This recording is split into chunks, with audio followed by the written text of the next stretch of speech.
Muy buenas tardes a todos y cada uno de ustedes. Bienvenidos a este auditorium de la Corte Superior de Justicia de Junín, a nombre de la Comisión de Capacitación, a nombre también del módulo laboral por el 7º aniversario de vigencia de la nueva Ley Procesal del Trabajo. El día de hoy, con esta conferencia magistral, que estará a cargo del doctor Raúl Saco Barrios, a quien damos la cordial bienvenida y le tributamos un fuerte y cariñoso voto de aplausos. Está con nosotros en nuestra mesa de honor el doctor Ricardo Corrales Melgarejo en su calidad de presidente de la Comisión de Capacitación. Nos acompaña el doctor Esaú Chanco Castillón, juez del segundo juzgado de trabajo de Huancayo, al igual que la doctora Leticia Quinteros Carlos, jueza del tercer juzgado de trabajo de Huancayo. Ambos nos estarán acompañando en calidad de panelistas. Pues vamos a iniciar nuestra actividad académica correspondiente al día de hoy. Voy a invitar al doctor Ricardo Corrales Melgarejo, presidente de la Comisión de Capacitación, para las palabras iniciales de esta capacitación, de este curso programado para el día de hoy. Lo recibimos con voto de aplausos.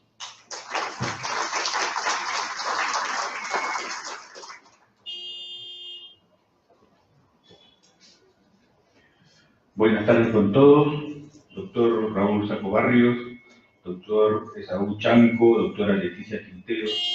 Muy buenas tardes con todos ustedes. Para mí es un honor presentar al expositor de esta tarde, que es actividad que se realiza en el marco del 7º aniversario de la vigencia de la nueva Ley Procesal del Trabajo.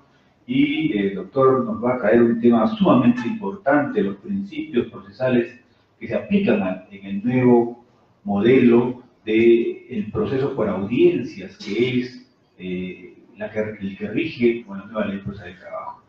Creo que va a ser un aporte muy importante en la capacitación de todos ustedes y también quiero anunciarles que el Colegio de Abogados de Junín, conjuntamente con el Colegio de Ingenieros de Junín, también quieren escucharlo el doctor Raúl Saco Barrios, y es por eso que a partir de las 7 de la noche él se va a dirigir al auditorio del Colegio de Ingenieros, el Colegio de Ingenieros que está ubicado en la Avenida Centenario, ¿no? En la que van a poder, lo que deseen, van a poder escuchar una ponencia de actualidad, derecho del trabajo, crisis económica y corrupción. Pueden ustedes asociarse entre 4 cada uno de ustedes, un taxi, y ahí estamos también en el auditorio del Colegio de Ingenieros que está ubicado en la Avenida Centenario. Yo quiero aprovechar la oportunidad, amigos, para señalar en primer lugar que estos audios que han revelado este escándalo en el Consejo Nacional de la Magistratura del Poder Judicial y también de otras instituciones no debe generalizarse. Creo que aquí en la Corte de Junín, a ustedes les consta, hay jueces honestos, honrados, que trabajamos día a día para impartir justicia con prontitud, con transparencia, con celeridad, con igualdad. Ese esfuerzo que realizamos nosotros no puede ser opacado por estos casos de corrupción que se han destapado. No podemos generalizar. En segundo lugar, que le caiga todo el peso de la ley a los responsables que sean señalados por la justicia y definitivamente van a sufrir penas severas y ejemplares. En tercer lugar, el esfuerzo de reformar nuestras instituciones es una tarea que todos ustedes están aquí comprometidos, ¿no? Hemos propuesto de que se realice todo un esfuerzo de parte de la Corte de Junín de preparar la propuesta de reforma judicial que ayuden pues a blindar al sistema de estos actos de corrupción y también de superar los problemas de lentitud, de atraso que en algunos órganos jurisdiccionales se aprecia. La ciudadanía debe quedar completamente informada de este esfuerzo de los jueces de la Corte Superior de Justicia de Junín. Muy bien, dicho esto, entonces, estoy por inaugurado esta jornada académica y invito al maestro de ceremonia para que continúe con su exposición. Permiso.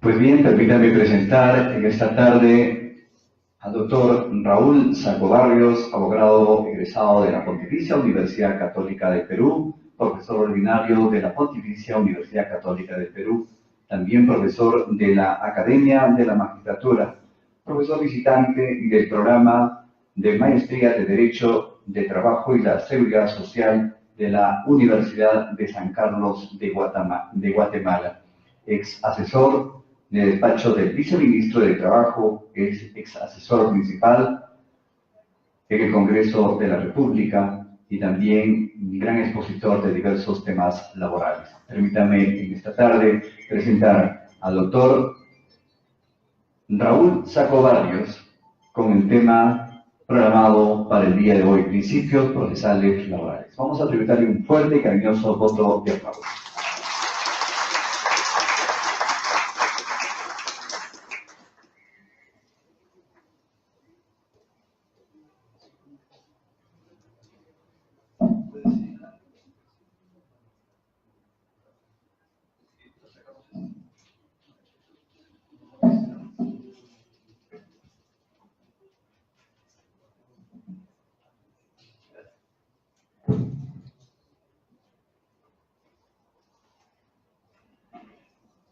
Muy buenas tardes o noches, y como dicen ahora, en lenguaje inclusivo, a todas y todos. No se nos vaya a molestar alguna o alguno.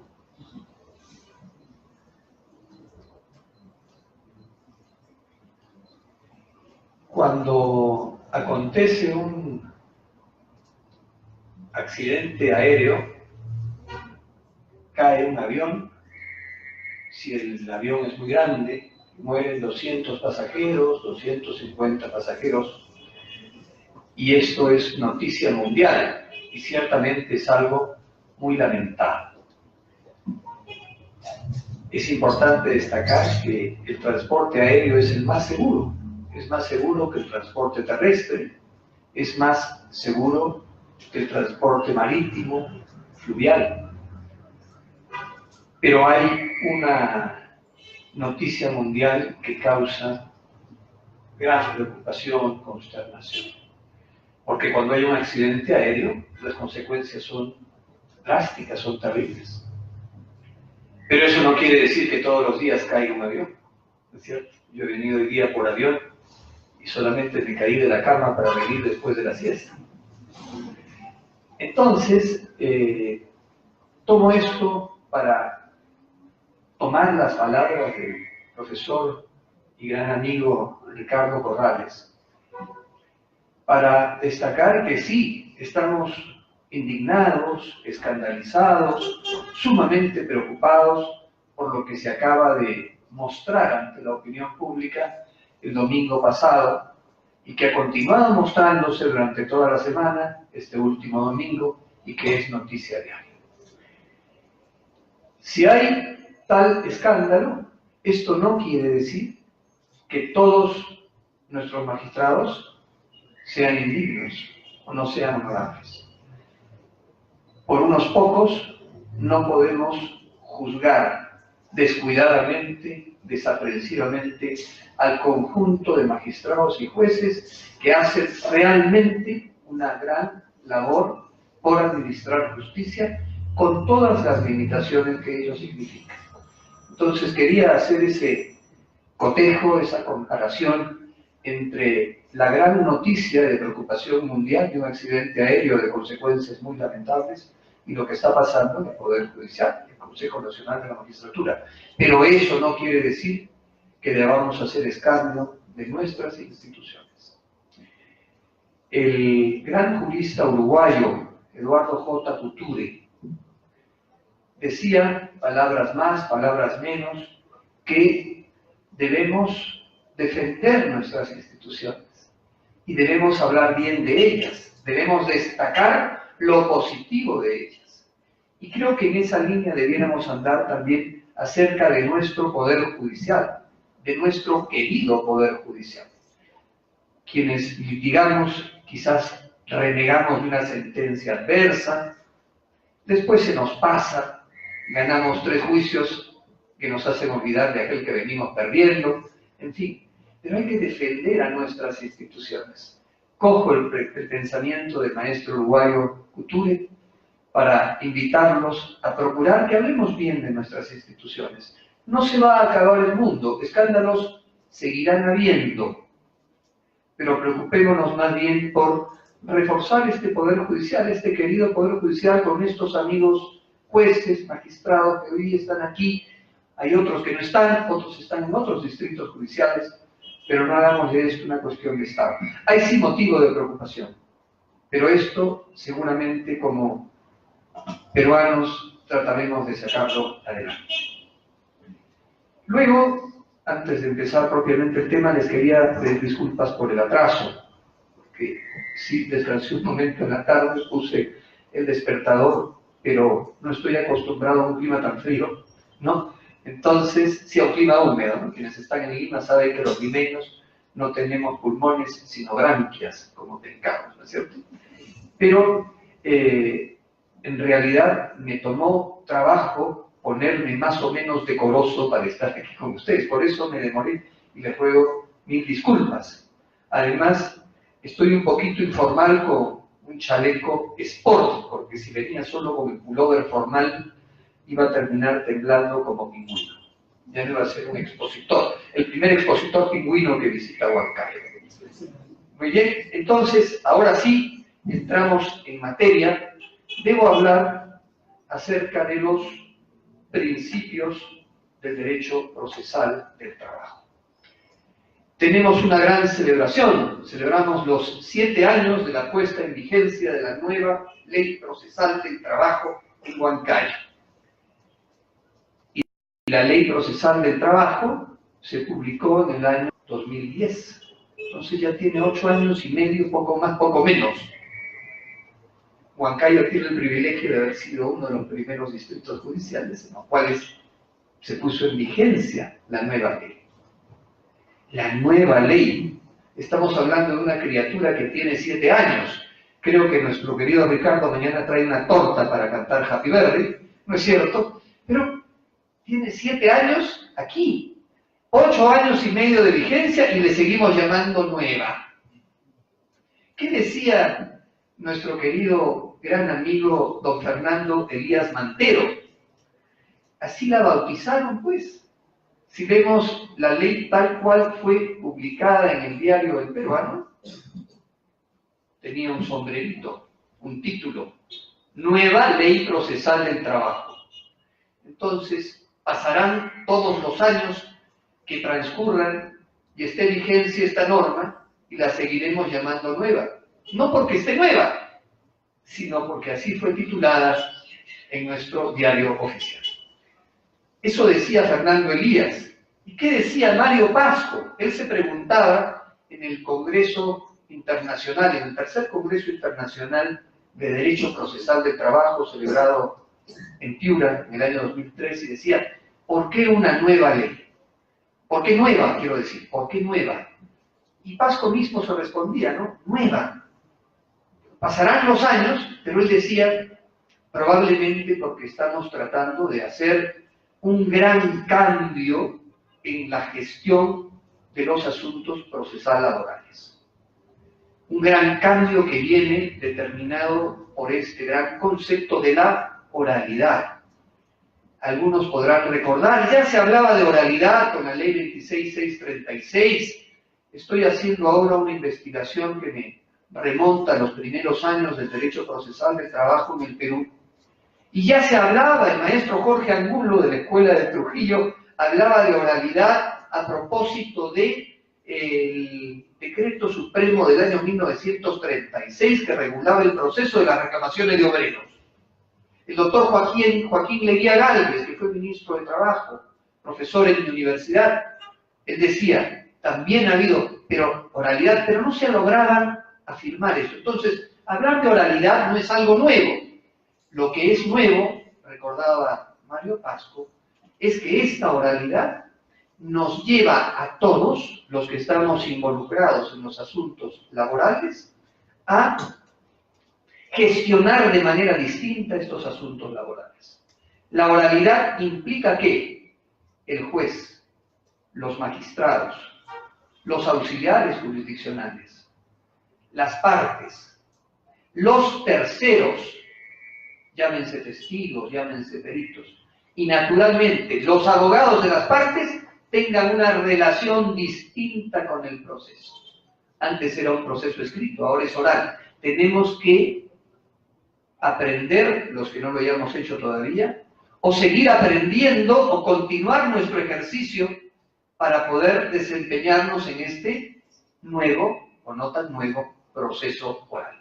Gestión distinta, he ahí la novedad, nos decía el querido y recordado Mario Pasco.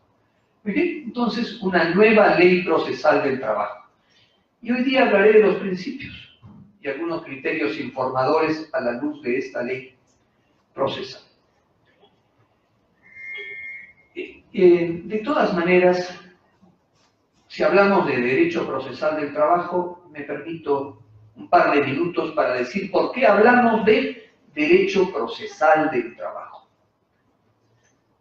Algunos autores, como el maestro bahiano, brasileño, que era de Bahía, José Martins Catarino, prefería hablar de derecho judicial del trabajo. Otros, un profesor español, introdujo la idea de derecho del trabajo procesal. Nosotros continuamos hablando de derecho procesal del trabajo. La primera idea introducida por Catarino, derecho judicial del trabajo, porque los procesos laborales son bastantes más que los procesos judiciales del trabajo. Cuando yo vengo a hablar aquí, vengo a hacerlo a propósito de los procesos judiciales. No vengo a hablar a propósito de los procesos de la negociación colectiva, por ejemplo. Negociación, conciliación, mediación y arbitraje. No vengo a hablar acerca del proceso de inspección. Qué miedo es una FIP, ¿no? No vengo a hablar de los procesos de inspección, que eso quizás forma parte del derecho administrativo laboral. O cuando un trabajador va al Ministerio de Trabajo y Promoción del Empleo, aquí la dirección regional, creo que es dirección regional, ¿no? En Huancayo va a la dirección regional y pide una invitación a conciliar al empleador. Eso forma parte del derecho administrativo del trabajo. ¿Muy bien? Entonces, hablar de derecho procesal del trabajo en un sentido muy amplio nos lleva a hablar no solamente de los asuntos judiciales laborales, sino también de los asuntos administrativos, llámese inspección, llámese conciliación, y de aquellos asuntos vinculados a lo que la doctrina a veces clasifica como conflictos de trabajo y mecanismos de solución. Conciliación, mediación, arbitraje, negociación directa, transacción. Muy bien. Entonces, esa es la idea por la cual Catarino introducía el concepto de derecho judicial. Este profesor español, cuyo nombre en este momento no tengo presente, pero decía derecho del trabajo procesal, para poner el acento en que estamos en el ámbito del derecho laboral, del derecho del trabajo. Si hablamos primero y decimos derecho procesal del trabajo, medio que podemos olvidar la razón de ser de esta disciplina procesal. Entonces, no olvidemos que ante todo, tanto el derecho del trabajo y el derecho procesal del trabajo buscan la protección del trabajador. En esa línea, este profesor dice, mejor es hablar de derecho del trabajo procesal. Yo prefiero seguir con la denominación tradicional, derecho procesal del trabajo, porque estamos acostumbrados a ella. Es la que se utiliza también en nuestras universidades. Por ejemplo, en mi universidad, en la Universidad Católica, el curso se llama Derecho Procesal del Trabajo desde que fue introducido. En algún momento creo que fue curso obligatorio, actualmente es un curso electivo, que se dicta todos los semestres, pero electivo, pero se llama así, Derecho Procesal del Trabajo. Entiendo que en la Universidad Nacional Mayor de San Marcos se le llama también así, y me imagino que en las universidades, la Universidad Privada de los Andes, la Universidad Continental, le llaman también seguramente Derecho Procesal del Trabajo. Entonces, esta es una idea importante para saber en qué terreno nos estamos moviendo. ¿Y qué entiendo no estoy descubriendo el agua tibia, pero ¿qué podemos entender por derecho procesal del trabajo? Yo me refiero a esta rama del derecho que trata acerca de la solución judicial de los conflictos jurídicos individuales del trabajo. Esa es la idea. Cuando hablo de derecho procesal del trabajo, me refiero a la solución judicial, vamos a un juzgado, vamos a un tribunal, de los conflictos del trabajo, es decir, aquellas controversias que se originan entre empleadores y trabajadores, pero que además son jurídicos, es decir, conciernen a la aplicación de una norma y además son individuales.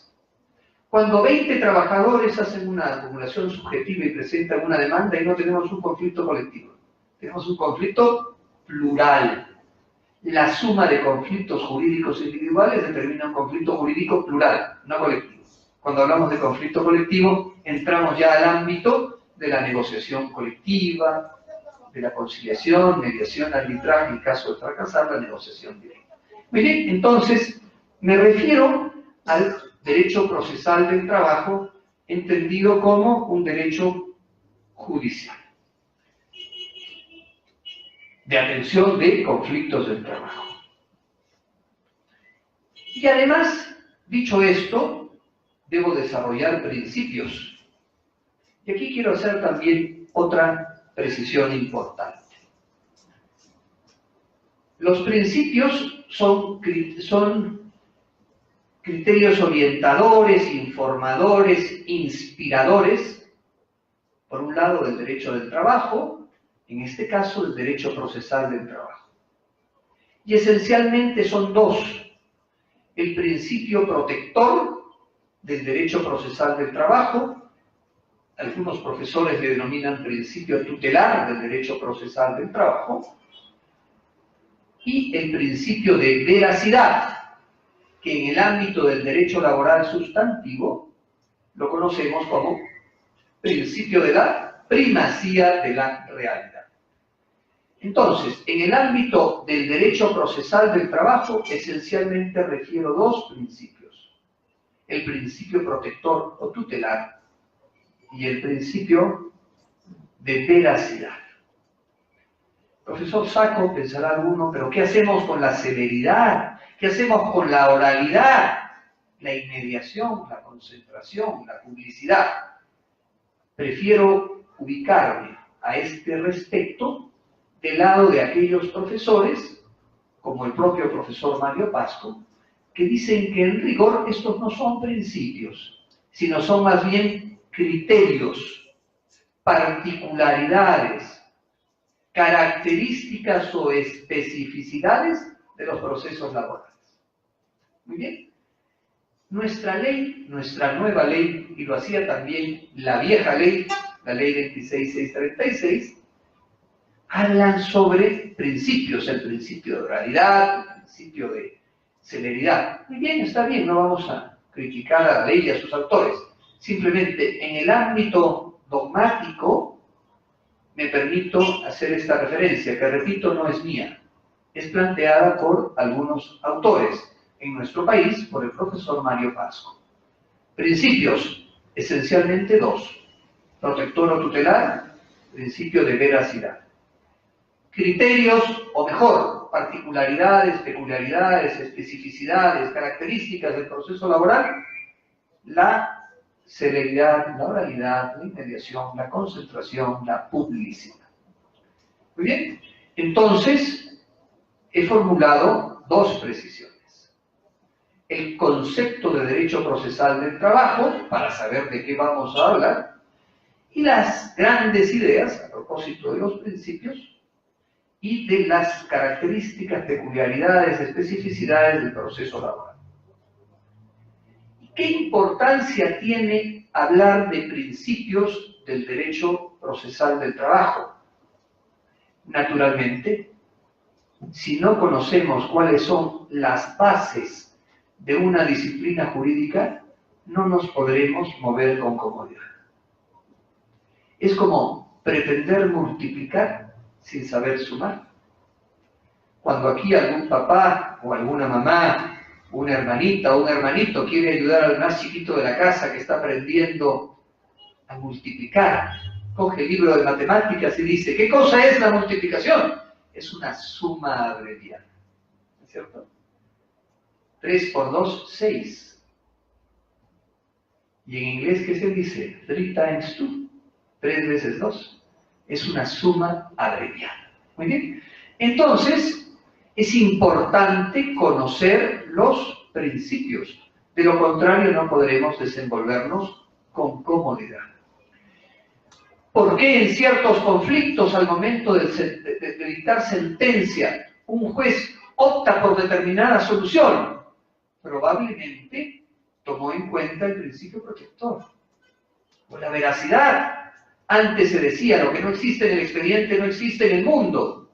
Hoy no. Lo que no existe en el expediente puede estar en el mundo. Y el juez investiga. Hay pruebas de oficio. A veces se admiten pruebas o medios probatorios presentados extemporáneamente. La gran preocupación, descubrir la verdad. La verdad verdadera, como decía graciosamente el profesor Binatea en el Congreso de Piura. La pura, purita verdad. Esa es la idea, ¿no? Muy bien. Entonces, derecho procesal del trabajo, principios, características o peculiaridades del proceso laboral. Todos sabemos que la relación o contrato de trabajo es una relación desigual, desequilibrada. Algunos profesores dicen es congénitamente desequilibrada. Es desequilibrada desde que surge, desde que nace, desde el origen. ¿Y por qué es desequilibrada? Recordemos esto. Cuando las partes, empleador y trabajador, pactan o estipulan una relación o contrato de trabajo, tenemos el siguiente panorama. El empleador ofrece la ocupación. Él es quien da el empleo. Y en países de escasa oferta de trabajo, esto tiene una especial connotación. En segundo lugar, el empleador es quien impone la paga, quien impone la remuneración y las condiciones de trabajo. Usted, señor, si acepta trabajar en nuestra organización, va a ganar 2.000 soles mensuales. Nuestra empresa ofrece un bono por productividad con tales características. Cumplimos con la ley, todos los beneficios económicos o sociales, compensación por tiempo de servicio, gratificaciones legales, participación en las utilidades toda vez que nuestra empresa es próspera y tiene más de 20 trabajadores, etc. Y en esta empresa, la jornada semanal de trabajo corre de lunes a sábado, la jornada diaria es de 8 horas diarias, no rebasamos el mandato constitucional que habla cerca de 48 horas semanales, o también 8 horas diarias. El horario de trabajo corre de tal hora a tal hora, tendrá usted 45 minutos de refrigerio que no forman parte de la jornada de trabajo. Además, aquí se debe usar un uniforme, etc. El empleador fija la remuneración y fija las condiciones de trabajo. Además, es titular de un poder de dirección.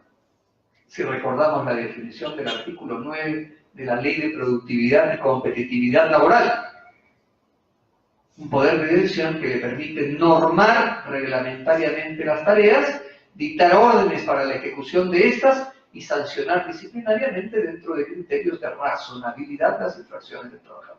¿Sí? Entonces, hay un conjunto de cosas. Empleador, dueño de la empresa, quien ofrece el trabajo. Empleador, quien fija las condiciones y la remuneración. Empleador, titular de un poder de dirección. ¿Qué tenemos al otro lado? Exactamente lo inverso.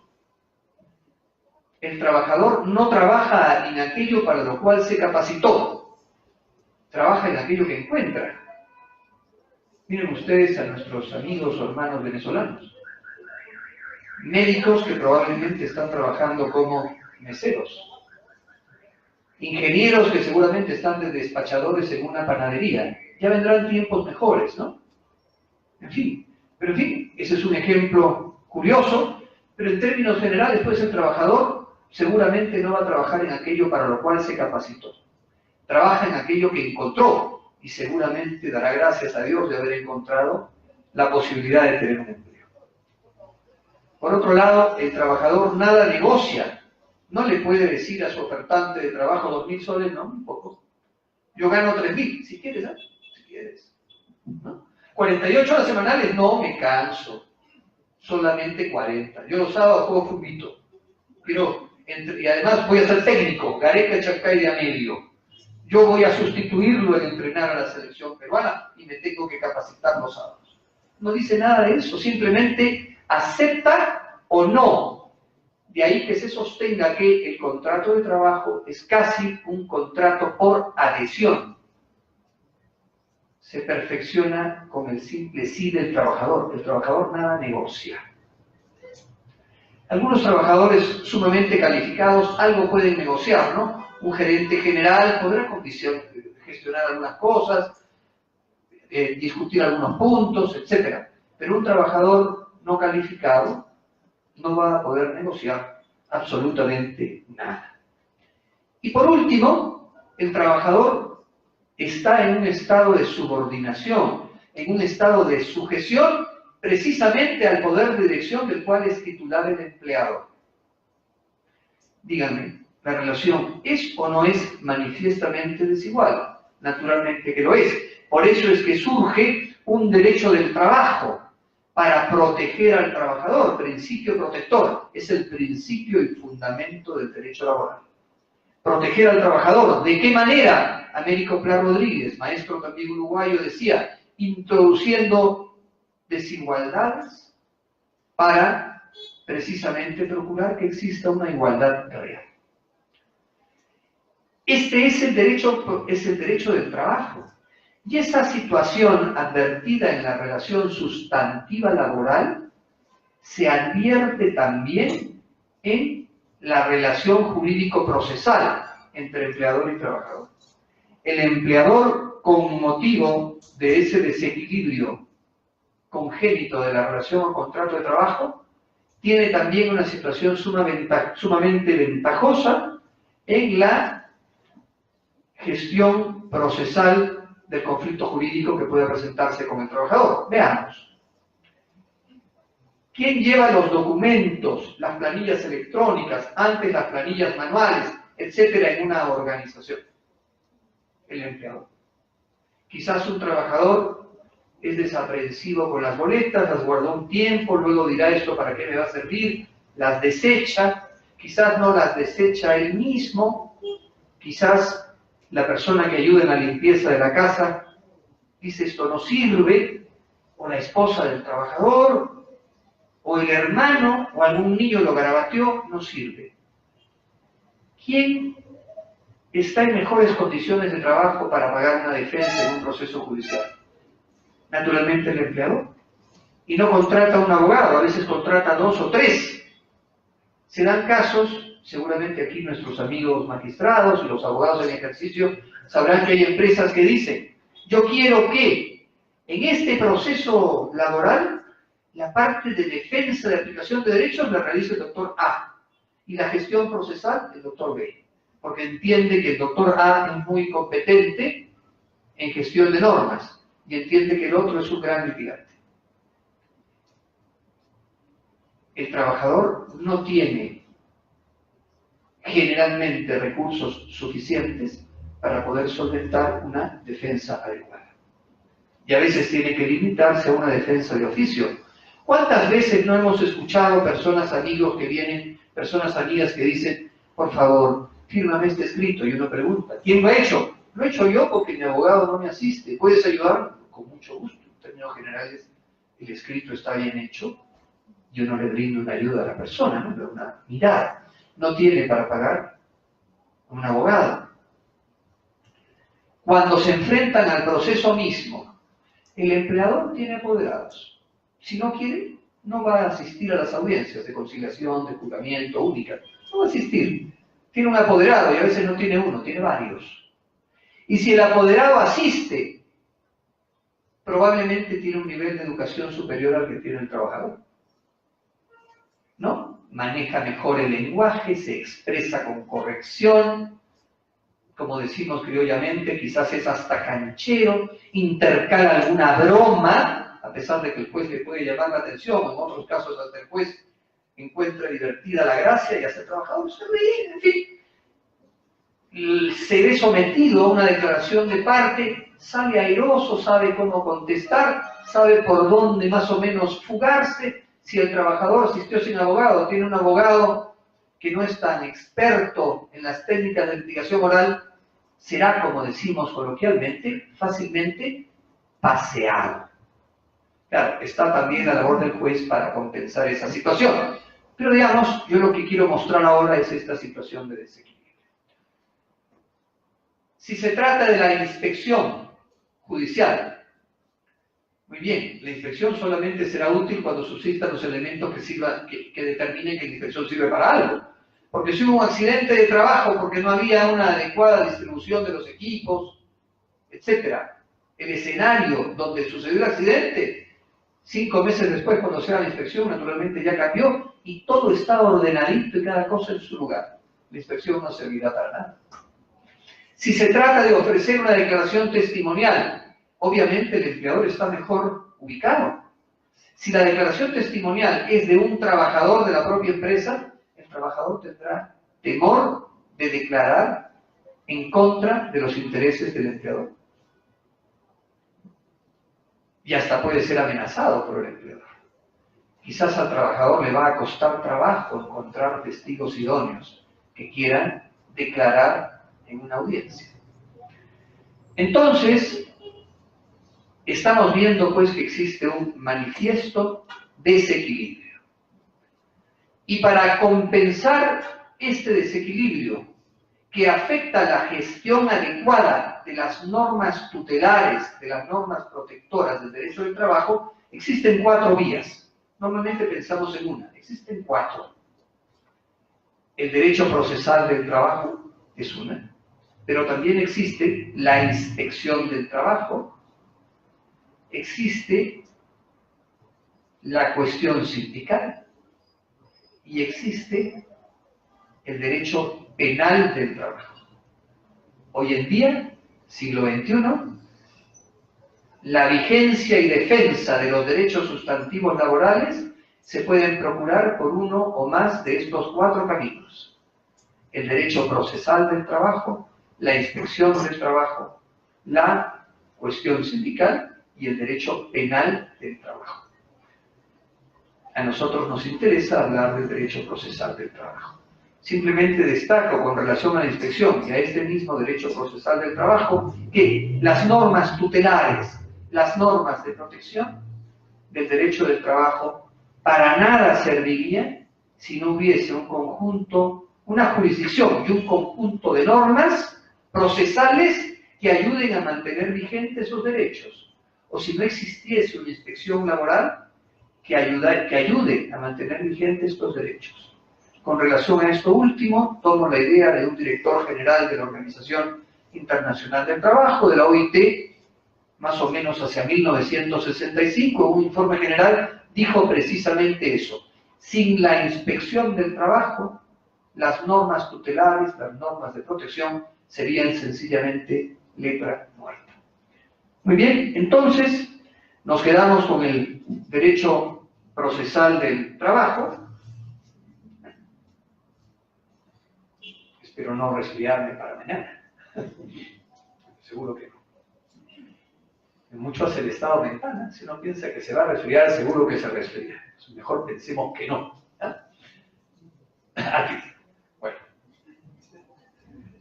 Entonces, un derecho procesal del trabajo, y en este camino andaremos. Principios entonces, dije 2. Protección del trabajador, tutela del trabajador y veracidad. Este principio protector actúa en todos los ámbitos en los que se desempeña o desenvuelve el derecho del trabajo. Claramente, nítidamente en el derecho individual. Hay un salario mínimo, hay una jornada laboral máxima, una jornada diaria máxima, un tiempo destinado al refrigerio, una tasa especial para el pago por el trabajo en horas extras. Existen también normas especialmente tutelares, todas las reguladoras de la seguridad y la salud del trabajo, tema muy complejo, decíamos esta tarde, me parece, con el doctor Corrales, es muy difícil el tema, es complicado, ¿no? Luego, en el ámbito colectivo, aunque uno no piense en eso, también juega el principio protector. Un día me preguntaba yo eso, enseñaba Derecho Colectivo en la universidad, preparaba una clase. ¿Cómo juega el principio protector en el derecho colectivo? Y el maestro Pla decía, muy fácil, protegiendo la libertad sindical, fomentando la negociación colectiva y generando una regulación del derecho de huelga que no constituya en los hechos una eliminación de ese ejercicio. Ahí está el principio protector. Y evidentemente, el principio protector juega también en el orden procesal. ¿Y de qué manera juega este derecho procesal, este principio protector en el ámbito procesal? ¿Cómo se manifiesta?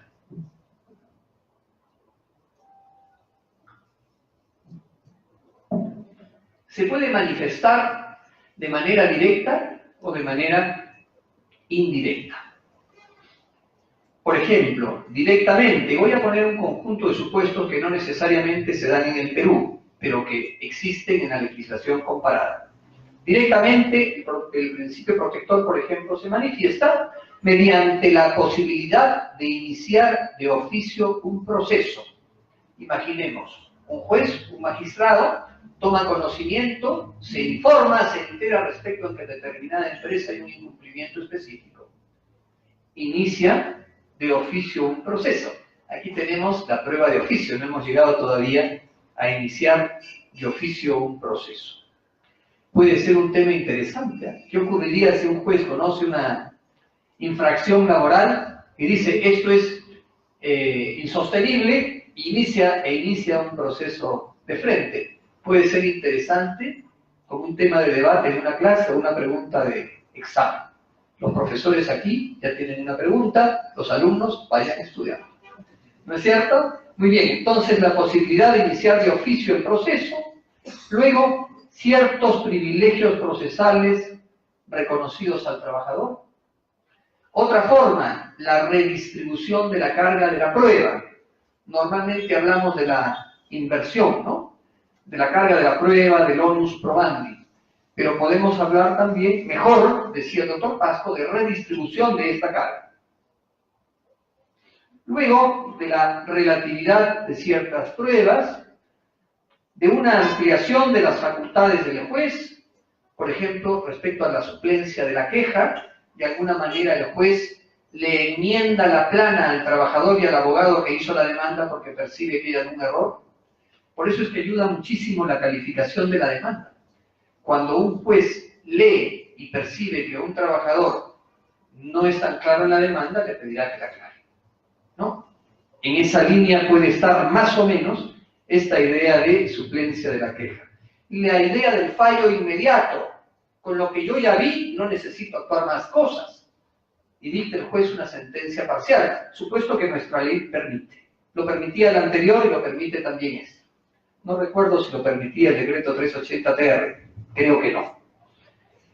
Luego, las facultades de fallo, ultra y extra petita. Dentro de un momento me referiré a ellas con más especificidad. Todas estas manifestaciones son las manifestaciones directas del principio protector. Pero hay también manifestaciones indirectas, por ejemplo, las reglas pro operario, el indubio pro operario, la norma más favorable, la condición más beneficiosa. La idea de la indisponibilidad de derechos o de irrenunciabilidad de derechos. Y además hay otras normas de protección. Por ejemplo, destacan la gratuidad y la defensa gratuita. Luego, la promoción de la aplicación conjunta de la oralidad, la concentración y la inmediación en procura de la búsqueda de la celeridad de un proceso. Entonces, un principio protector o tutelar en el proceso laboral que se manifiesta de forma directa, se manifiesta de forma indirecta, en la manera como yo acabo de presentarles. Existe también un principio que quizás recoge nuestro derecho procesal del trabajo, del derecho procesal civil y concretamente del Código Procesal Civil. El llamado principio de socialización del proceso. Artículo 3º, primer párrafo de la nueva Ley Procesal del Trabajo. El título preliminar dice expresamente lo siguiente: en todo proceso laboral, los jueces deben evitar que la desigualdad entre las partes afecte el desarrollo o resultado del proceso, para cuyo efecto procuran alcanzar la igualdad real de las partes. Privilegian el fondo sobre la forma. Interpretan los requisitos y presupuestos procesales en sentido favorable a la continuidad del proceso. Observan el debido proceso, la tutela jurisdiccional y el principio de razonabilidad. En particular, acentúan estos derechos frente a la madre gestante, el menor de edad y la persona con discapacidad. Muy bien, entonces, un principio protector, manifestaciones directas e indirectas y el apoyo tal vez de este principio de socialización del proceso. Algunas palabras breves a propósito de las facultades de fallo ultra y extra petita, que a veces se confunden, y las confundimos incluso los abogados y los propios profesores. La facultad de fallo ultra petita es una facultad de carácter cuantitativo, apuntaba Mario Pasco. En cambio, la facultad extra petita es una facultad de carácter cualitativo. Mediante la facultad ultra petita, percibo que hubo una equivocación, por ejemplo, una equivocación en una operación aritmética. Demandé 20.000, mando pagar 25.000. Más una cantidad mayor, aspecto cuantitativo, y esto se puede hacer. No afecta el llamado principio de congruencia entre lo que se demandó y lo que se contestó. Y además, esta situación está prevista en la propia nueva Ley Procesal del Trabajo, artículo 31. El juez puede disponer, dice la norma en la parte pertinente, el juez puede disponer el pago de sumas mayores a las demandadas si apareciere error en el cálculo de los derechos demandados o error en la invocación de las normas aplicables. ¿Sí? Entonces, hay una facultad de fallo ultra petita. En cambio, la facultad extra petita, decía, es de carácter cualitativo y no está aceptada como tal en nuestra legislación. La Academia de la Magistratura tiene la bondad de convocarme, invitarme cada cierto tiempo a dictar algún curso, a veces un curso presencial y a veces un curso virtual. Y acabo yo de formular la pregunta como uno de los ejercicios, un tema interesante, ¿no? Un caso interesante que pensé, redacté, lo presenté, y bueno, es interesante ver cómo los magistrados, los jueces, los auxiliares jurisdiccionales razonan sobre el punto. A veces tienen respuestas distintas, pero todas muy bien sustentadas, ¿no? Pero, ¿qué pasa pues con un trabajador que demanda en el rubro vacaciones y se olvidó de demandar el pago de la indemnización por falta de descanso vacacional? Y el juez se da cuenta. Si él quisiera disponer el pago de la indemnización no pedida, ¿eso es ultra petita o es extra petita? Alguien dirá, es extra petita porque no fue demandado y es un concepto distinto. Sí, es distinto. En cierto modo, el trabajador demandó vacaciones no gozadas, demandó remuneración por récord vacacional trunco, y no más, y demandó las vacaciones que no gozó, pero con remuneración simple. ¿Y la indemnización es algo distinto? Sí. Extra petita, no puedo. ¿Y por qué no lo miramos de otra manera? ¿Pudo el trabajador haber hecho un cálculo con una remuneración que no pidió? Le falta una, la indemnización, y la mandó pagar. Así resolverá el juez de primera instancia, no sabemos qué vaya a decir la Corte, o no sabemos qué vaya a decir la Corte Suprema de Justicia de la República. Pero el caso es interesante para un debate académico. Ventajas y desventajas de la facultad extrapetita, seguramente las hay, en uno y otros sentidos. Está de por medio el principio de congruencia. Quizás no hay que perder de vista el carácter protector del derecho procesal del trabajo. Sin embargo, el juez, al momento de calificar la demanda, pudo darse cuenta. Y puede darle una, si me permiten la expresión coloquial, una sopladita al abogado. Cumpla con precisar en su demanda si respecto de las vacaciones no gozadas anteriores al último año, va a pedir también la indemnización. Le está soplando el asunto, sí, ¿verdad? ¿No es cierto? ¿Esto se puede o no? Desde mi punto de vista, yo creo que sí. ¿No? De alguna manera, en la medida de nuestras posibilidades, hay que ayudar a la gente, hay que ayudar a las personas.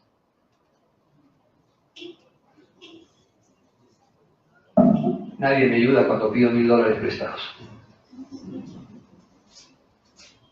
Es que pido más, pido 10.000.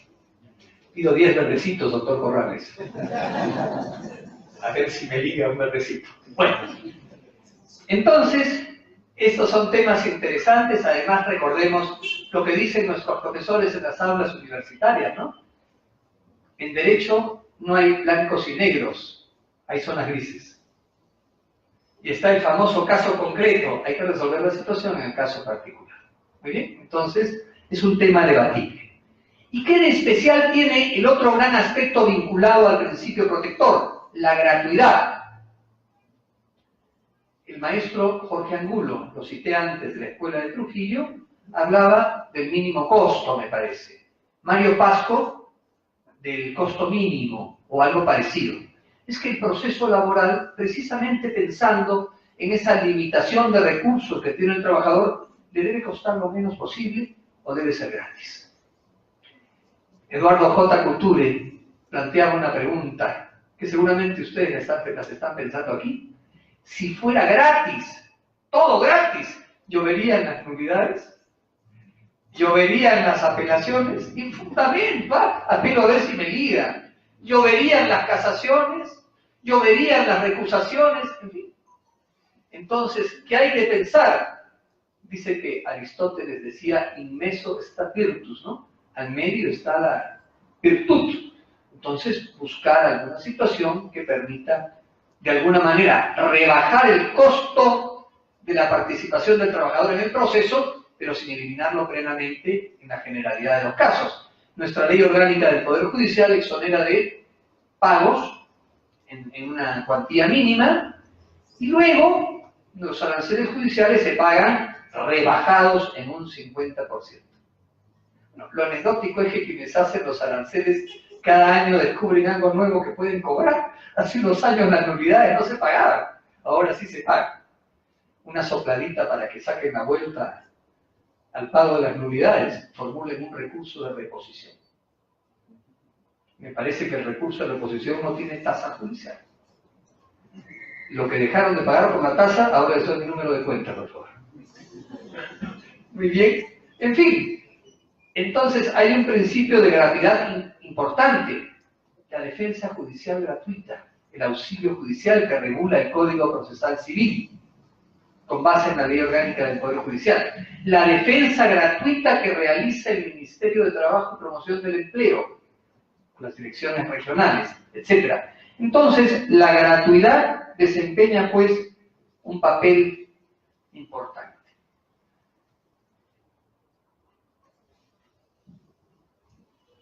Hablemos acerca del principio de veracidad. Voy a hablar más o menos 60 minutos, voy en 48, me quedan 12, ¿ya? Para no cansarlos y poder tener tiempo de visitar a nuestros amigos ingenieros en el colegio de abogados o abogados en el colegio de ingenieros, porque ya me descomputé, no sé dónde vamos a ir, yo simplemente voy porque el doctor Corrales me lleva, no sé dónde iremos. Bueno, muy bien, entonces, el principio de veracidad. ¿Qué es la veracidad según la Academia de la Lengua Española? cualidad de veraz. Y es veraz quien dice, usa o profesa siempre la verdad. Sigo con la academia. ¿Y de qué verdad hablamos? Quienes litigan recordarán que se habla de verdad absoluta, de verdad relativa, de verdad material, de verdad formal, categorías de verdad. Y desde nuestro punto de vista, como alguna vez escuché a un experto en ética, decía, la verdad es una sola. Escuchen ustedes en la televisión, mi verdad es esta. Ahora diga usted su verdad. No, señor, la verdad es una sola. Lo que sucede es que puede haber percepción distinta de las cosas, para no pensar en la mala fe de las personas, ¿no? Yo entendí una cosa, la otra parte entendió otra. Para eso está el señor magistrado, el señor juez, para ayudar a solucionar esto y definir el conflicto. Entonces, de lo que se trata es de determinar esa única verdad a definir por la vía de la justicia del trabajo de manera prudente, razonable, con sentido común y naturalmente sobre la base de los medios probatorios aportados al proceso. Y este principio de veracidad juega respecto al legislador, a los magistrados, a los abogados y a los litigantes. Al legislador, obviamente, para que haga una regulación idónea de las normas procesales laborales. A los magistrados y jueces para que procuren descubrir cuál es esa verdad a la que están, a la que deben llegar por la vía de estas normas procesales y de su gestión judicial, y naturalmente a los abogados y a los litigantes. ¿Cuántas barbaridades dicen los abogados en un proceso? Perdónenme los colegas aquí presentes y los estudiantes, ¿eh? Uno lee una contestación de demanda, pensemos primero, el trabajador demanda y lee uno la contestación que preparó el abogado del empresa o del empleador. ¿Cuántas barbaridades leo? Yo digo, esto no se lo cree ni el abogado que la redactó, porque inventan unas teorías que realmente son penosas. Para eso no nos hemos formado en la universidad. Dicen que el abogado defiende lo imposible, ¿no? El abogado, ¿qué hace? Clama por justicia, defiende la justicia. Y nada justifica decir barbaridades en el interés del cliente, creo yo. ¿Ya? Y si ustedes no me creen y no me hacen caso, no les va a ir bien en la vida. Mentira. Entonces, las partes. Igualmente, un trabajador que fue contratado de determinada manera, con un abogado astuto, puede pretender cambiar con una demanda más o menos bien redactada la realidad de las cosas y a veces tratar de persuadir al juez en una sentencia favorable respecto de algo que no tiene ni pies ni cabeza ni sustento en la verdad de cómo se produjeron los hechos. ¿No es cierto? Entonces, no olvidemos que abogados y litigantes tienen una obligación, un deber procesal de decir la verdad.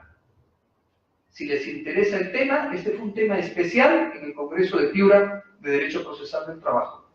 Deberes y obligaciones de las partes.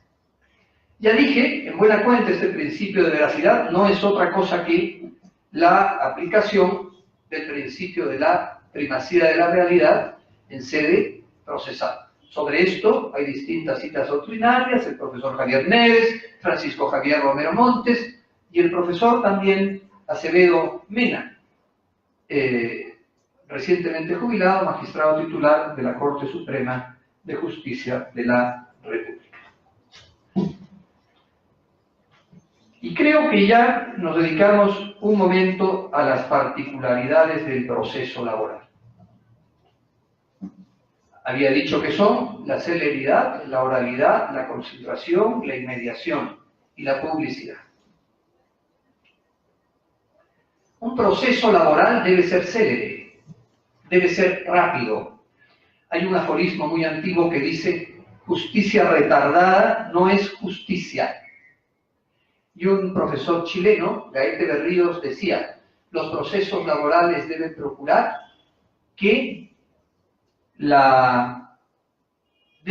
evitar que el hambre llegue antes que la justicia. No olvidemos que las remuneraciones y los beneficios económicos tienen, según la doctrina del derecho del trabajo, un carácter alimentario. Es decir, de la percepción oportuna y completa de estos derechos y beneficios depende la subsistencia del trabajador y la subsistencia de su familia. Por lo tanto, si ha habido alguna infracción, el proceso debe ser célere. Y para que sea célere, debe haber normas procesales sencillas. Precisamente esta nueva ley procesal del trabajo procura la celeridad. Conversábamos más temprano con Ricardo, con el profesor Corrales, sobre la celeridad, ¿no? ¿Cómo está funcionando la celeridad en distritos judiciales distintos a Lima? En Lima, lo digo cariñosamente, no es una crítica, porque todos queremos mejorar. En Lima, película de terror. ¿No es cierto? Porque uno tiene una citación y lo cita para 8 meses después. Hace poco llamé a un amigo, que circunstancialmente es ahora cliente, pero siempre ha sido amigo, lo defiendo en un asunto. Habíamos formulado una apelación de un auto dictado en la audiencia de conciliación, me equivoco, o de juzgamiento, no recuerdo. Y lo llamo y le digo, te tengo que dar 2 noticias, una buena y una mala. ¿Por cuál empiezo? Por la que quieras. Empecemos por la buena. Han declarado fundada nuestra apelación en la sala laboral. Tenemos razón, hemos elegido bien la competencia del juzgado ante el cual hemos formulado nuestra demanda. Y la mala, que nos han citado para la audiencia correspondiente para dentro de 8 meses. ¿No? Pero entiendo que en otros distritos judiciales el tema de la celeridad está marchando bastante mejor. Y creo que Huancayo es una realidad. Entonces, no tengo más que decir sobre esto. Y esta celeridad va a marchar mejor si tenemos un proceso oral. Nuestro proceso es eminentemente oral. Al profesor Pasco le encantaba destacar el artículo 12 de la nueva ley procesal del trabajo. En aquella parte que dice, el proceso es esencialmente un debate oral de posiciones presidida por el juez. Y eso es. Ya no hay pliegos para absolución de posiciones o para declaración testimonial. Mañana veremos un poquito a propósito, algo a propósito de la prueba. En fin, se ha procurado que este proceso privilegie la oralidad de una forma tal que nos relacione de manera distinta con el proceso mismo. ¿Y qué ventaja tiene? ¿Por qué la oralidad? ¿Qué fundamento tiene? Bueno, probablemente todos hablamos mejor que lo que escribimos. A veces hay casos que hay gente que escribe mejor que lo que habla, ¿no? Pero en fin, nacemos con el don de la palabra, una persona normal, sana, ¿no? Se tiende a expresar. Calamandrei destacaba cómo los procesos orales pueden llevar al convencimiento del juzgador. El profesor Osorio Gallardo, en este libro clásico, El alma de la toga, igualmente ponía un ejemplo de cómo, cuando en un asunto no había informado oralmente, venía perdiendo. Cuando podía informar oralmente, ganaba. Un caso concreto, ¿no? Porque se anuló la vista de la causa, ya se había dictado sentencia sin que él informe, sentencia, demanda infundada. Logró la anulación de la vista de la causa, informó oralmente y le dieron la razón. La importancia de la oralidad es realmente clara, es realmente drástica. De lo que hay que cuidarse es de aquello que el profesor Pasco evocaba, la llamada falsa oralidad. ¿No? Uno dice las cosas oralmente y un auxiliar jurisdiccional se limita a copiar lo que dice el abogado. ¿Ha traído usted su contestación? La leía y la tipiaba, ¿no? Como sucedió probablemente en los años 70, quizás con la regulación del decreto 371-TR, probablemente. Yo todavía no había nacido, pero por mis conocimientos de lectura, algo puedo deducir. Siempre digo, no son canas lo que tengo, ¿no? Son rayitos. O iluminación. O a veces prefiero tener canas, porque me dicen el decano Pelo. Soy decano Pelo.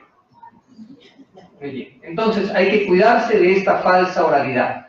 Y esta oralidad nos lleva a apreciar la publicidad. Porque si hay un proceso oral, el proceso oral es público. Y si hay publicidad, acá hay un control social.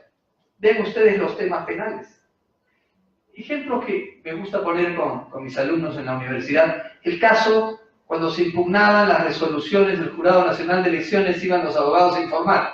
Estaban todas las cámaras de televisión. Eso es control social.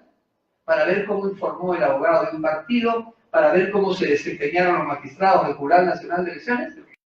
Entonces, la publicidad es un elemento importante a propósito del control social que se puede realizar para la gestión adecuada de un proceso y la administración de justicia. Algunas palabras finales a propósito de la concentración y de la inmediación. Concentración, la menor cantidad de actos procesales. Y si no se pueden realizar todos de manera concentrada, que se realicen, puede haber separadamente, pero con el mínimo tiempo posible entre el acto 1 y el acto 2. A veces, ¿qué ocurre? Está uno en una audiencia, no se puede terminar, continúe 5 meses después. Esto va contra la concentración. Pero conceptualmente, concentración es procurar el mínimo número de actos procesales, y si esto no es posible, que cuando un acto se tiene que realizar en 2 audiencias, el tiempo que medie entre una y otra sea el más cercano posible. ¿Y qué es la inmediación? La cercanía funcional del juez. Digo, cercanía funcional del juez a las partes y a los propios terceros, y a veces hasta las cosas que hay en el proceso. Las partes es evidente. ¿Y funcional por qué? Porque en algún momento se entendía la inmediación como que el juez estaba aquí sentado haciendo sus propios asuntos, quizás redactando una sentencia, pero la audiencia se hacía ante el secretario del juzgado. Ahí no hay inmediación. Lo único que hay es cercanía física, pero no hay cercanía funcional. A los terceros, ¿quiénes son los terceros? Pensamos primeramente en los testigos, ¿no? También los peritos, por ejemplo. Y a las cosas, a veces en una inspección judicial, para poder percibir algo en concreto, el juez tiene que estar al lado de estas cosas que son de importancia con relación a los hechos tratados en el proceso. Por lo tanto, esta nueva ley procesal del trabajo procura todos estos aspectos. La oralidad, sobre esto se ha hablado hasta el cansancio, procura naturalmente la celeridad. Qué bueno que en Huancayo en estos 7 años hayamos ido en esa línea. Me voy a mudar a Huancayo, doctor, para ganar tiempo en mí. Voy a empezar a demandar en Huancayo. Muy bien, ¿no? Celeridad, se ha logrado la oralidad. Obviamente, si esto se ha logrado, hay concentración, hay inmediación y una efectiva cuestión de la publicidad. Con esto, no los canso más, pensé en 1 hora, tengo hora con 6 minutos. Les agradezco su paciencia. Nos vemos mañana en este mismo Vaticanal y a la misma Batihora. Muchas gracias.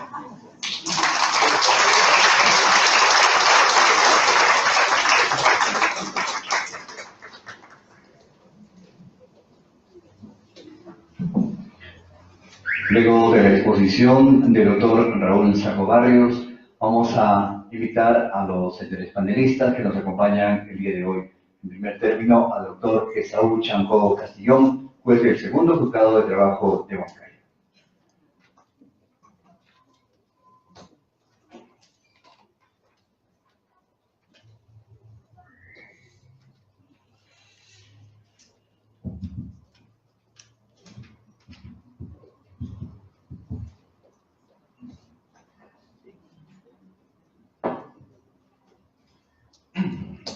Bien, con el saludo correspondiente a todos los presentes y de manera muy especial, ¿no?, al doctor Raúl Saco Barrios por su presencia aquí en la ciudad de Huancayo.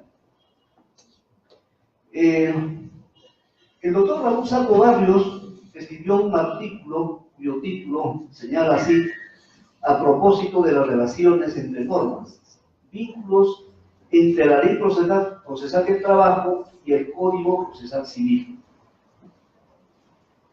Y de este material, la parte introductoria es la que llama la atención, ¿no? Y de alguna manera, en este contexto en el que estamos viviendo, pero yendo al terreno del derecho laboral propiamente, ¿no?, hay un pensamiento del doctor Javier Neves Mujica, cuando señala, y dice así: No queremos empresarios democráticos en el Estado y autoritarios en su negocio. Menos aún, autoritarios en ambos espacios. No queremos empresarios en los videos de la corrupción ni en las componendas con los gobiernos.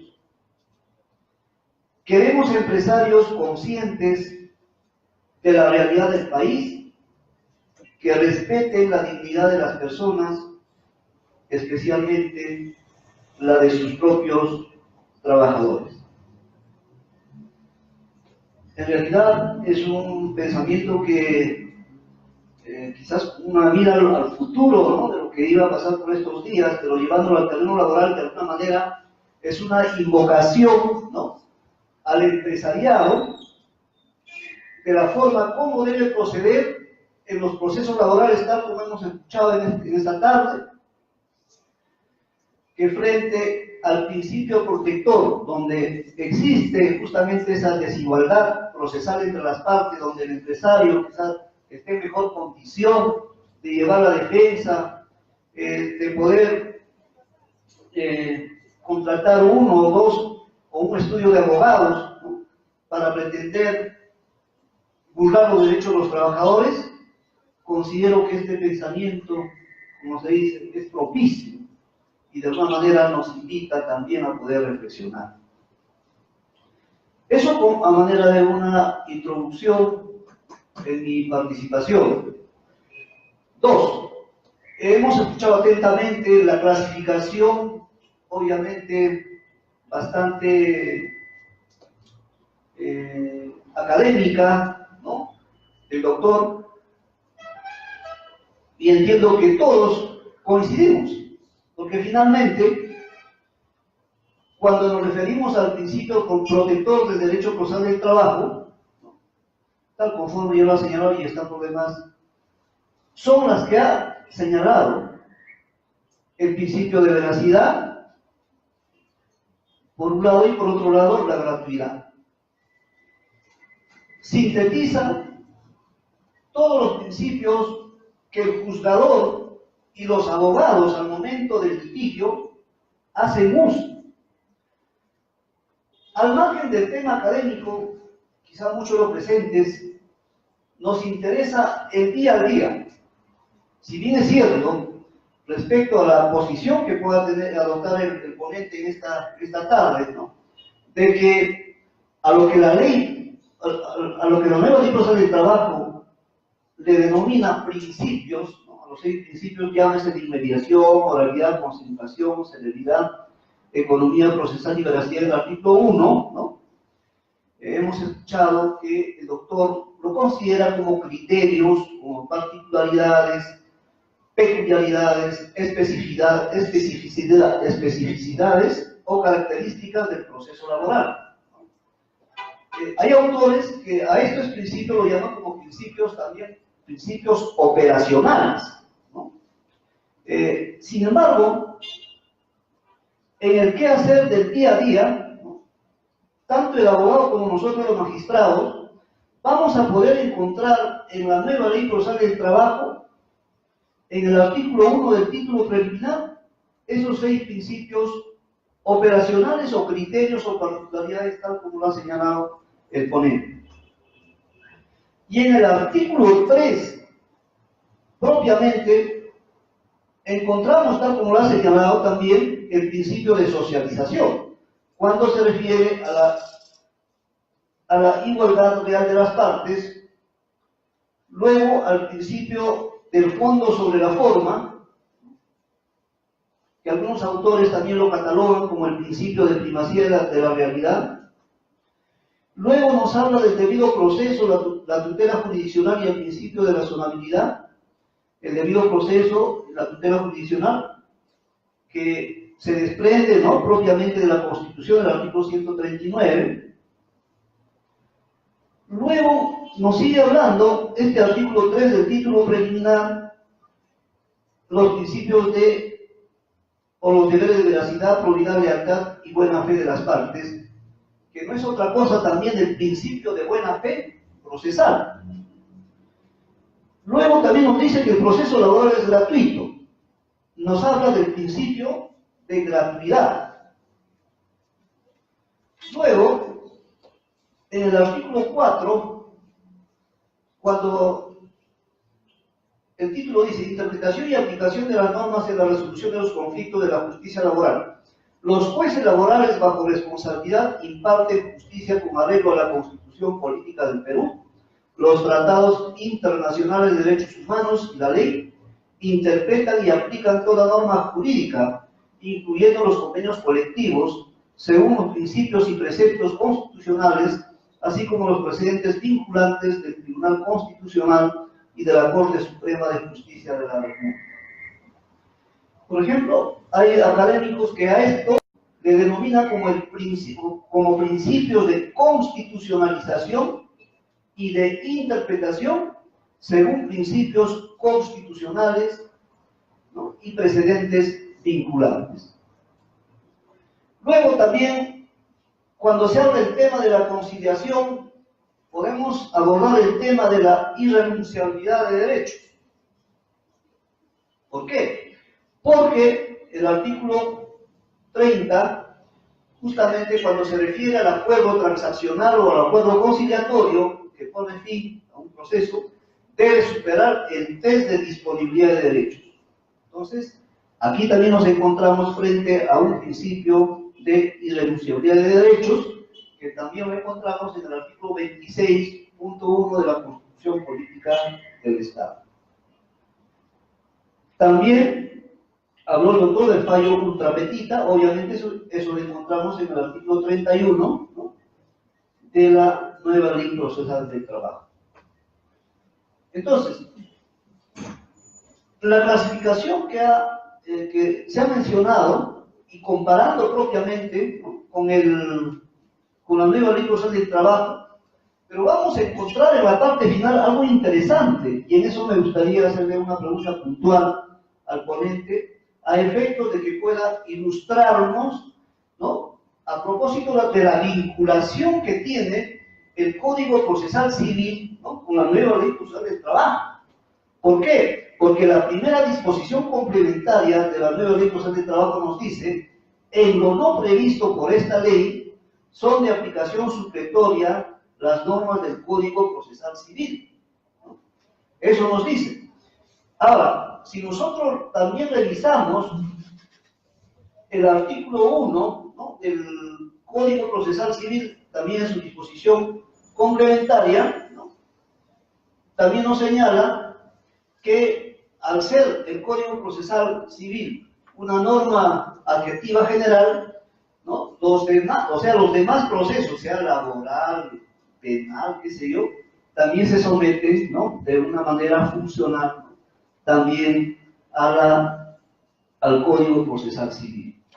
Entonces, resumiendo la pregunta en esta tarde, ¿no?, me gustaría conocer cuál es ese grado de vinculación, ¿no?, que existe actualmente con la nueva ley procesal del trabajo, no olvidando que incluso el decreto supremo 0380-TR también señalaba que todo lo no previsto, ¿no?, por el código, bueno, en este caso por esa norma procesal laboral, se aplicaba todas las normas del Código de Procedimientos Civiles en aquella oportunidad, ¿no?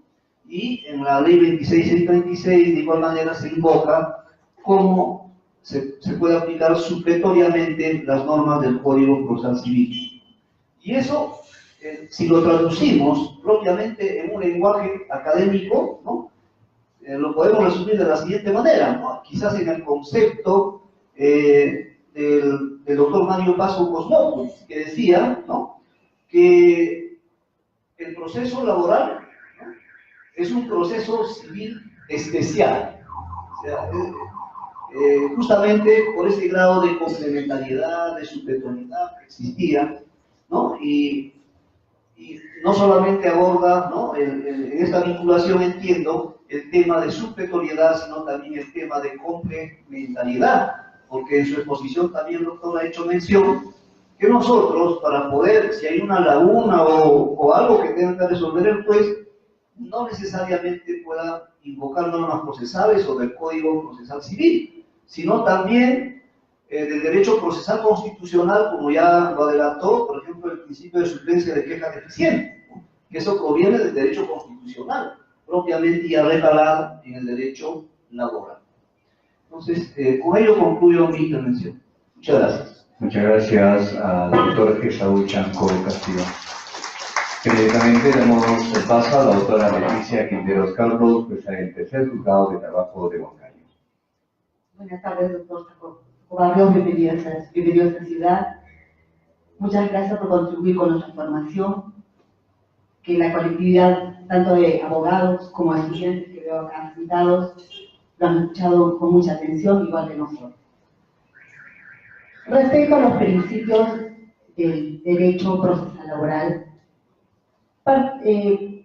parto mi intervención indicando por qué se dan las reformas procesales laborales o por qué se dan las reformas procesales.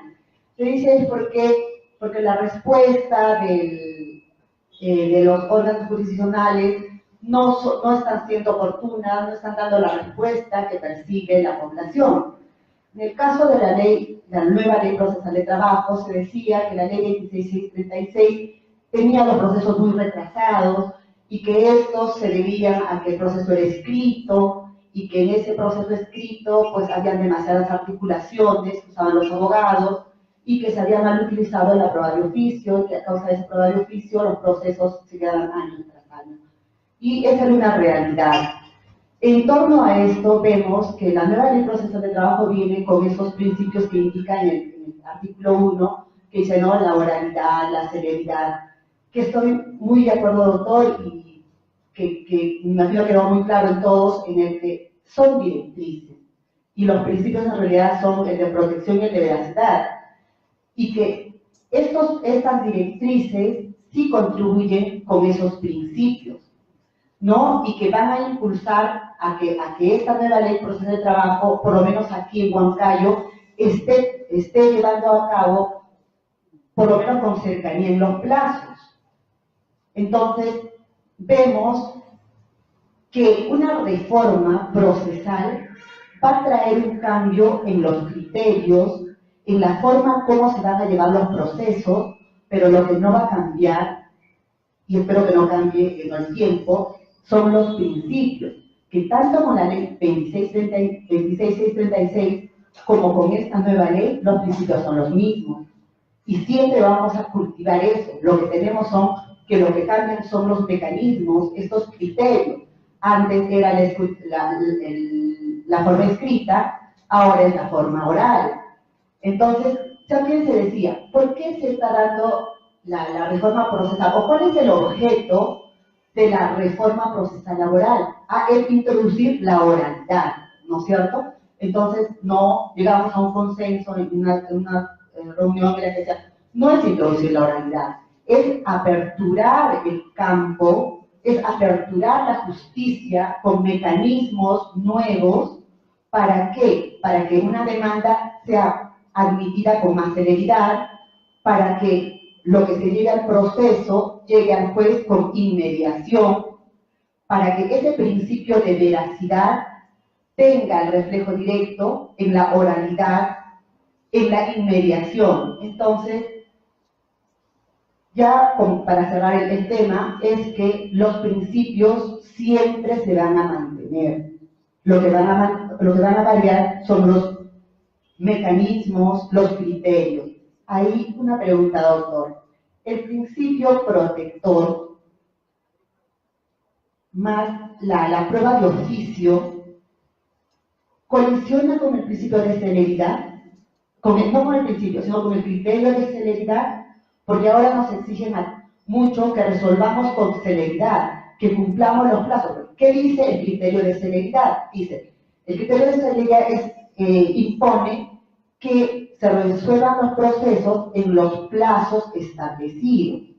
Plazos que, como nosotros conocemos, se pueden dar cumplimiento en realidades como Huancayo, tal vez, en la que la carga procesal es una carga manejable, en la que sube una cantidad de expedientes a sala o llega una cantidad de procesos al juzgado y nosotros, de forma racional, podemos establecer audiencias a plazo relativamente corto. Pero en otras realidades donde la carga es abrumadora, no se puede agrandar el día, no se puede agrandar el horario de 8 horas. Entonces, doctor, esa era mi pregunta.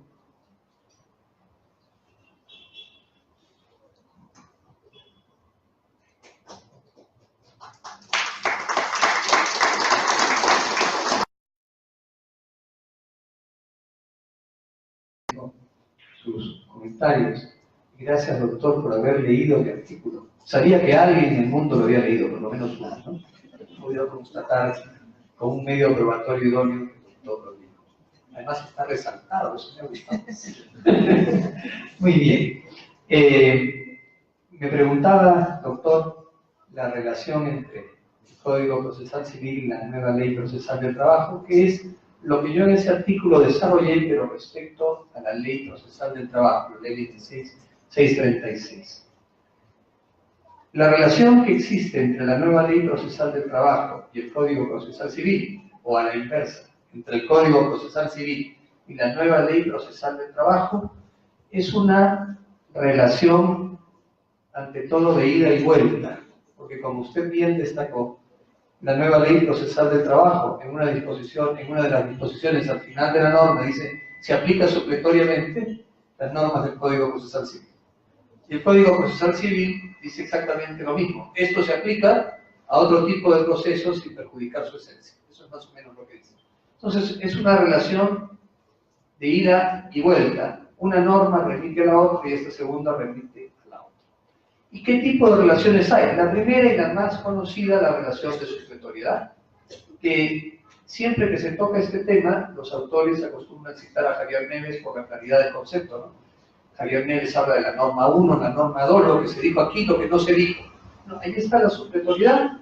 Cuando en una norma se reguló algo y no se dijo otra cosa, existe otra norma, la norma 2, que sí reguló ese punto y va a suplir, en el caso concreto, aquello que la norma no prevé, la norma 1. Pero también existen relaciones de complementariedad y que son claras en esta norma también. ¿Cuándo se da la complementariedad? Cuando la norma 1 dice una cosa, la norma 2 también lo dice y complementa aquella, algunos aspectos de la norma primera. Dice Javier Neves, opera una norma de remisión, ¿no? Voy a poner un ejemplo enseguida, 2 ejemplos. Opera una norma de revisión. Desde mi punto de vista, me atrevo a sostener que quizás la norma de revisión no es necesaria. Porque por hermenéutica jurídica, el derecho es un gran todo, solamente que se divide para facilitar su aplicación, la jurisdicción, la especialización y para facilitar la enseñanza en las universidades, pero es un gran universo. Entonces, creo no sería necesaria una norma de revisión. Pongo 2 ejemplos de relación de complementariedad en la nueva Ley Procesal del Trabajo, que vienen dados por los artículos 16 y 19. El primero sobre los requisitos de la demanda y el segundo sobre los requisitos de la contestación a la demanda. Dice el primero,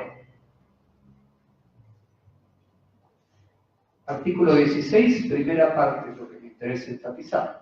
La demanda se presenta por escrito y debe contener los requisitos y anexos establecidos en la norma procesal civil con las siguientes precisiones.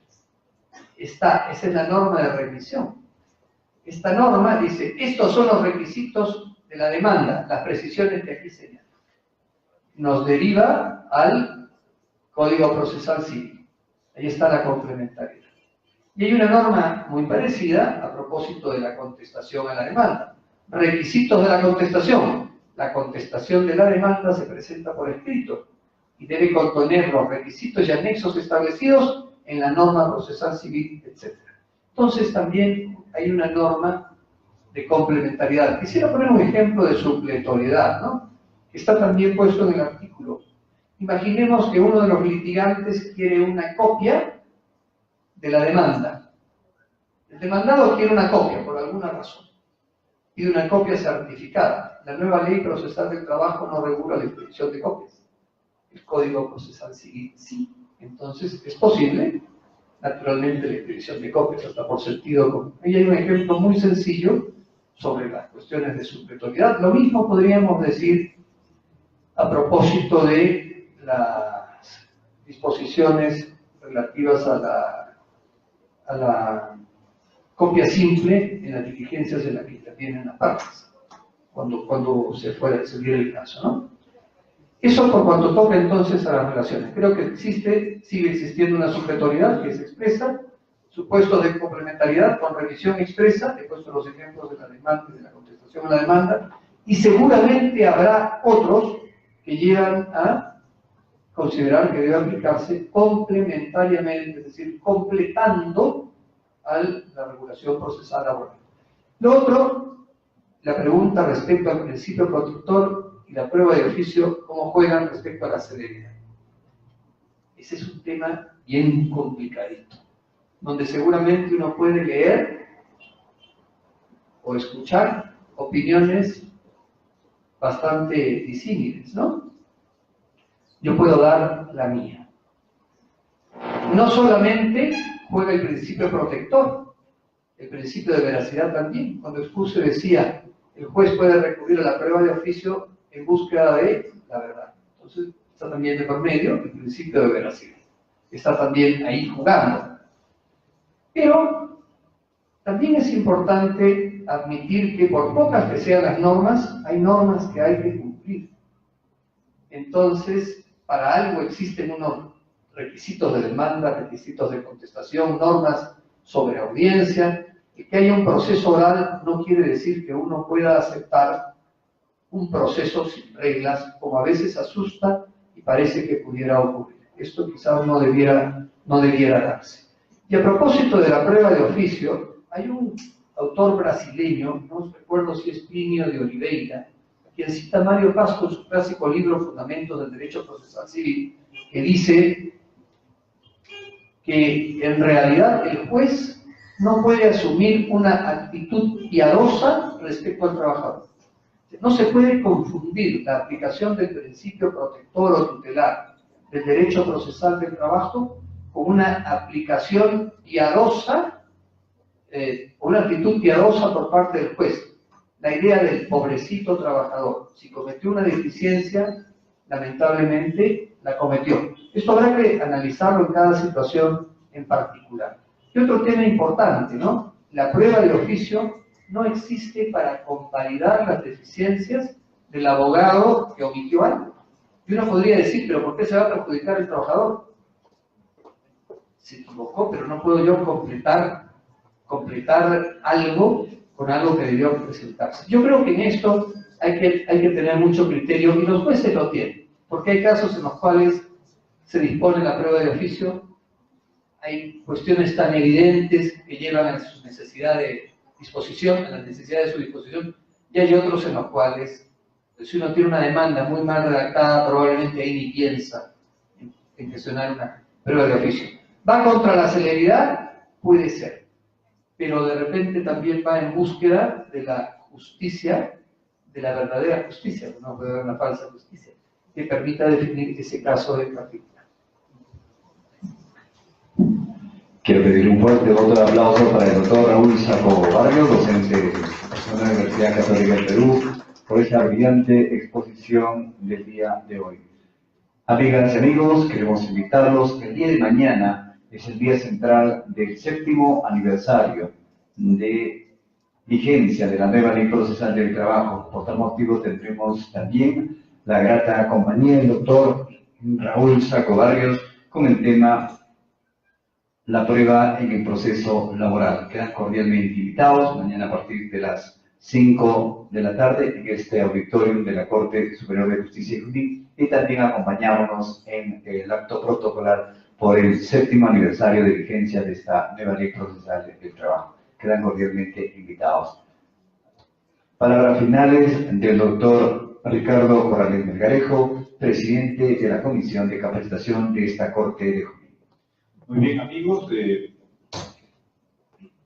quedan también invitados. En estos momentos nos vamos a dirigir al auditorio del Colegio de Ingenieros de Junín, que queda en la avenida Centenario 604 San Carlos, referencia Parque Tupac, en la que el doctor Raúl Saco Barrios va a exponer Derecho al Trabajo, Crisis Económica y Corrupción. Es un evento organizado conjuntamente entre el Colegio de Abogados de Junín y el Colegio de Ingenieros del Perú, que tienen mucho interés en escuchar, pues, la opinión autorizada del doctor Raúl Saco Barrios sobre esta problemática de derecho al trabajo y corrupción. Muchas gracias a todos ustedes por su asistencia y los esperamos el día de mañana a partir de las 5 de la tarde para el evento central de esta actividad académica por el 7º aniversario de la vigencia de la nueva ley procesal del trabajo. Muchas gracias a todos ustedes. Bien, muchas gracias a todos, se quedan ustedes. Pequeño break para todos ustedes que disfruten esta noche y mañana los esperamos a partir de las 5 de la tarde. Gracias, muy buenas noches.